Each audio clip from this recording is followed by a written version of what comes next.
In the digital age, it takes just one person, one click to change the world. Experts say that the I Love You virus could end up costing the world economy $10 billion in lost work time. My understanding is that the Army and the Navy both shut down their email systems in the building, at least temporarily. We've decided to shut down the system in order to make an assessment to understand what kind of effects this virus had on us. And for the most part of today, until this afternoon, our email system has been shut down. In Manila, as the sun set on May 4th, 2000, a young man sat at his computer, his fingers hovering over the keyboard. The choice he made next would trigger a chain reaction that would bring the digital world to its knees. Not with sophisticated technology, but with 3 simple words: I love you. Welcome to Pinoy Pulse. If you like what we're doing, please consider hitting the like button, click on the bell icon, and subscribe.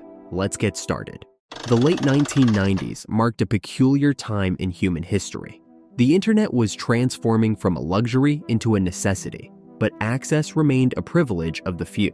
Nowhere was this digital divide more apparent than in the Philippines, where a month of internet access could cost more than many families earned in a week. In cramped internet cafes across Manila, students would pool their money for precious minutes of connectivity, watching the timer tick down as they rushed to complete their assignments. Among these students was Onel de Guzman, an undergraduate completing his studies at AMA Computer College, whose relationship with technology was about to take an unexpected turn. Unlike his peers who saw the internet's barriers as immutable facts of life, de Guzman saw them as a challenge to overcome. He spent countless hours in these cafes, not just using the internet, but understanding it, dissecting it, seeing both its power and its vulnerabilities. But de Guzman wasn't content with just understanding the system. He wanted to change it. Where others saw security measures, he saw walls that kept knowledge from those who needed it most. His vision was radical for its time. If the internet was truly meant to connect humanity, shouldn't everyone have access to it?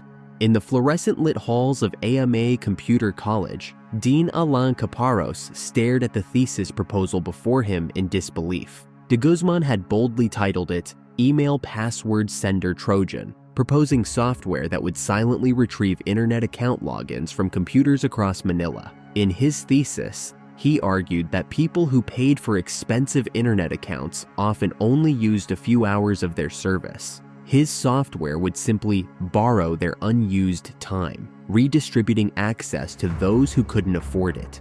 This program is the main solution, he wrote, to help the people to use the internet to get information. The document wasn't just a technical proposal. It was a manifesto that challenged the very foundations of digital ownership. The faculty's response echoed through the department. This is illegal.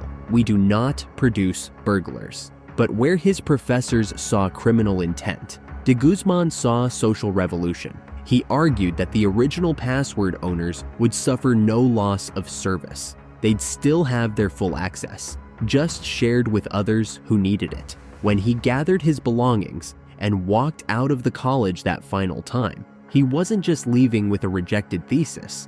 He was departing with a conviction that would soon reshape the digital landscape. At a time when Windows operating systems dominated both business and personal computing, Microsoft had just made a seemingly innocent change to their brand new Windows 2000. For the first time, file extensions would be hidden by default, a feature that could be manually enabled in older versions like Windows 95 and 98, but was now standard. While meant to improve user experience, this change created a perfect opportunity for deception. De Guzman recognized this vulnerability. When a malicious Visual Basic script file arrived in an inbox with a .txt extension, users would only see the harmless text file portion, masking its true nature as an executable script. While the virus would primarily devastate Windows 2000 users, even those running older Windows versions weren't safe. Anyone who had manually hidden their file extensions could fall victim to the attack. In his small apartment, surrounded by borrowed computer parts and empty coffee cups, de Guzman began collecting pieces of malicious code from across the internet. weaving them together like a digital tapestry. His choice of Visual Basic script was deliberate. It came built into Windows systems, could execute code simply by being opened, and most importantly, its source code remained accessible and modifiable. This last feature would prove crucial, enabling others to create countless variants of his work. The virus's coding was deceptively simple. Once activated, it would create multiple copies of itself, some hiding in system directories. The first files sent were mskernel32.vbs and win32dll.vbs, masquerading as legitimate Windows files. The genius and the tragedy of what de Guzman created lay in its multi-layered design. At its heart was winbugsfix.e.xe, the password stealer from his original thesis. But to ensure its survival and spread, the virus would burrow deep into infected systems. It created copies of itself in critical system directories and modified Windows registry keys. More destructively, it began overwriting various types of files. Documents, scripts, and images were replaced with copies of the virus, while music files were hidden away. Though de Guzman later claimed this wholesale digital destruction wasn't his intent, his creation had evolved far beyond its original purpose of borrowing internet access. The virus was now wrapped in a self-replicating worm that would raid email contact lists, spreading itself exponentially. What happened next would demonstrate one of technology's most profound truths. The distance between idealism and chaos is often shorter than we imagine.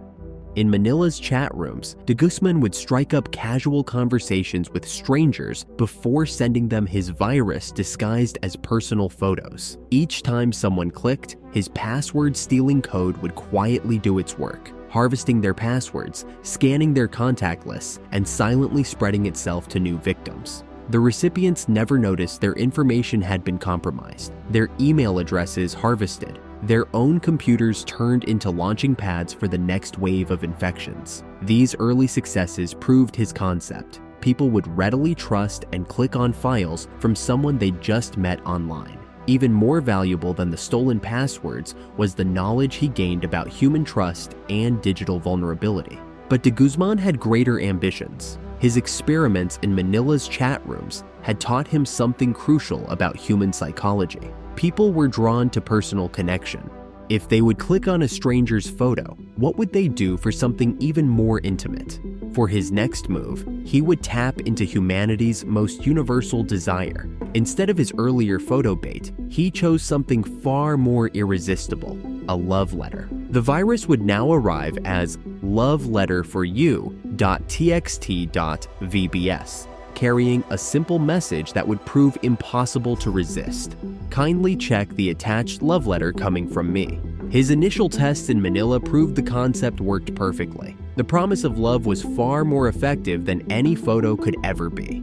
Encouraged by this success and driven by curiosity, de Guzman made a fateful decision. His original code had been designed to operate only within Manila, but now he wondered, if it worked so well locally, what else might be possible?